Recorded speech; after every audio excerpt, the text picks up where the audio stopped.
Hey everybody, we are working on chapter 61 of A Child's History of the World. We are doing print and powder, or off with the old and on with the new. Okay, so up to this time, there was not a printed book in Europe. There was not a newspaper. There was not a magazine. All the books had to be written by hand. This, of course, was extremely slow and expensive, so there were very few of these handwritten books. Only kings and very wealthy people had any books at all. Such a book as the Bible, for instance, cost almost as much as a house, and so no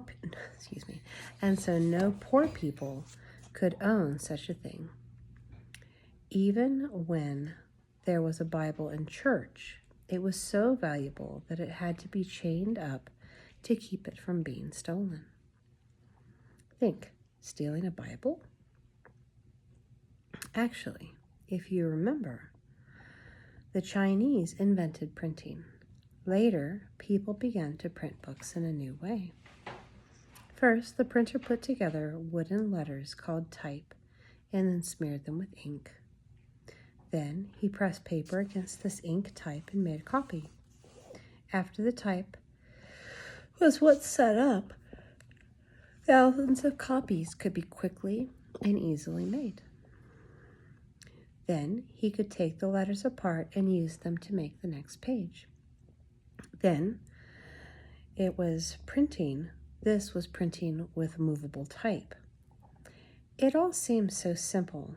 The wonder is that no one had thought of this type of printing thousands of years before. It is generally believed that a German named Gutenberg made the first print book in Europe. And what do you suppose it is that he printed? Why, that book people thought to be most important, the Bible.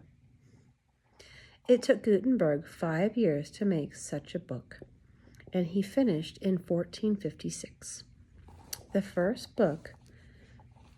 dated book in England was made by an Englishman named Caxton. It was called Sayings of the Philosopher and was printed in 1477.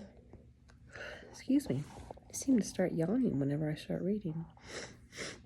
Before this time, few people, even though they were kings or princes, knew how to read. There were no books to teach them how to read, and few books for them to read if they had learned. So what was the use of learning? You can see how difficult it must have been for people throughout the Middle Ages. Without books, or newspaper, or anything printed, to learn what was going on in the world, or to learn about anything that one wanted to know.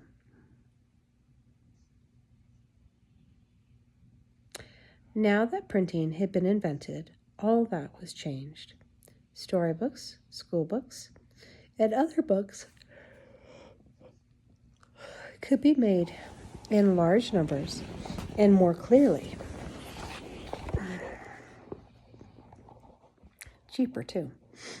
People who never before were able to have any books could now own them. People could now read all the famous stories of the world and learn about geography, about history, and about anything they wanted to know. The invention of movable type was soon to change everything. The 100 Years' War had at last come to an end, and soon after the invention of printing. At the same time, something else that was 1,000 years old came to an end. The Muslims, who we haven't heard of for a long time, had tried to capture Constantinople in the 7th century, but had been stopped, and, as I told you, by tar and pitch that the Christians poured down on them. Now, in 1453, the Muslims once again attacked Constantinople. This time, however, the Muslims were Turks, and they didn't try to batter down the walls of the city with arrows. They used gunpowder and cannon. Against the power of this new invention, the wall of Constantinople could not stand, and finally the city fell. Constantinople became Turkish, and the magnificent church of Santa Sophia, which Justinian had built 1,000 years before, was turned into a mosque for Muslim worship. This was the end of all that was left of the old Roman Empire, the other half which had fallen in 476. Even after the downfall of Constantinople in 1453, wars were fought with gunpowder. No longer were castles of any use. No longer were knights in armor of any use. No longer were bows and arrows of any use. Against the new kind of fighting. There was a new sound in the world, the sound of cannons firing. Boom, boom, boom.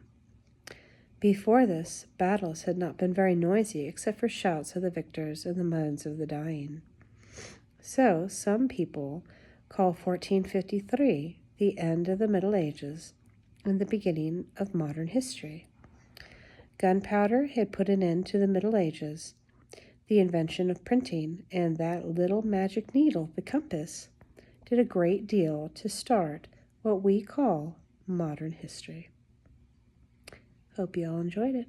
We'll be back soon, or shortly I should say, for chapter 62. Ta-ta for now.